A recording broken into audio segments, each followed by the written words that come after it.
To 10, here's a question for you. Have you ever seen an axolotl?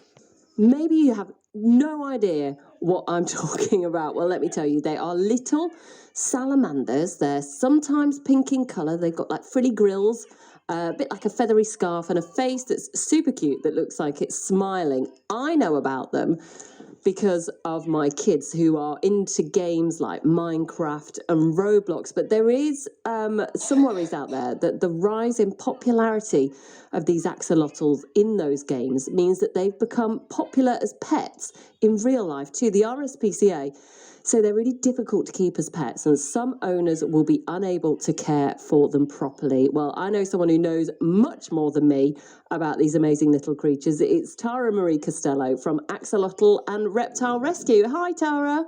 Hi. Right, so I've Googled these little things and had a look at them. They look incredible. What can you tell me about them? Okay, well, axolotls are actually, they always live their full life, usually in their neotonic state. So they're actually a baby salamander all of their life. They don't morph like normal salamanders. They have undeveloped lungs. They breathe through their skin. They're extremely sensitive to chemicals and to the water that they're in, which is why the RSPCA have said that they are quite a difficult pet to keep.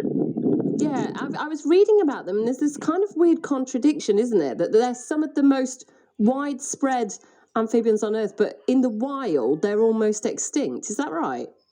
Yes, they are. They only come from one lake in Mexico, and due to population and the decrease in where they live, basically, there's just not many of them left whatsoever there, but they are nearly extinct, yeah, in the wild.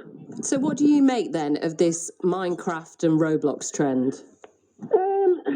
I'm a bit 50-50 on it. I mean, it's not necessarily their fault that they have been increased massively now. They have been put on the map because of these games. But our issue is, as rescues and keepers and the people that try and help the poorly ones, is that it's a lot of pet shops and backyard breeders that are basically cashing in on the Minecraft craze. And it's causing a lot of problems for rescues and a lot of problems for reputable breeders as well. I mean, what is it? Are you seeing a lot of people who have taken on these creatures and not known how to look after them? Is that how they end up with you? Yeah, basically that's a lot of it. They have to have specific requirements, and it can take up to 12 weeks to actually get your tank ready for these little ones to go in. And when you walk into a pet shop or you go to a backyard breeder, they won't explain any of this to you. And you go home, you've got a little 5-6-year-old kid, you give them this lovely pet that they absolutely adore, and then a few weeks later, they can get up for school in the morning or come home from school or whatever, and unfortunately, it's either very sick or it's deceased in the tank, which is really traumatizing for the child as well. Yeah, I mean, I know they're big because my kids have asked for one and I said no. But I know that they have got some friends who have them as well. I don't know. It's a difficult one, isn't it? Is it just that anyone can get hold of them now and sell them? Is that the problem? Yeah. Another problem is that the females can lay basically up to 1,500 eggs. And somebody will get any male and female, put them together, which destroys the bloodlines, which is what the reputable keepers and breeders are trying to keep. And yeah, they just sell them, don't give any information about them. Pet shops will take 25, 50p an axolotl. Is that all? Yeah, and then they sell them for 30, 40, 50 pounds sometimes. They don't give any advice whatsoever. They tell you to go home, pop it in a tank, you'll have a perfect friend for the next 15 years. And it's just not like that at all. It takes a lot of research. You have to get your tank parameters perfect to keep these animals healthy. They are lovely. They've got a lovely little smile and, nice gilly, frilly gills and stuff. But it's not going to stay like that unless you've got your tank right.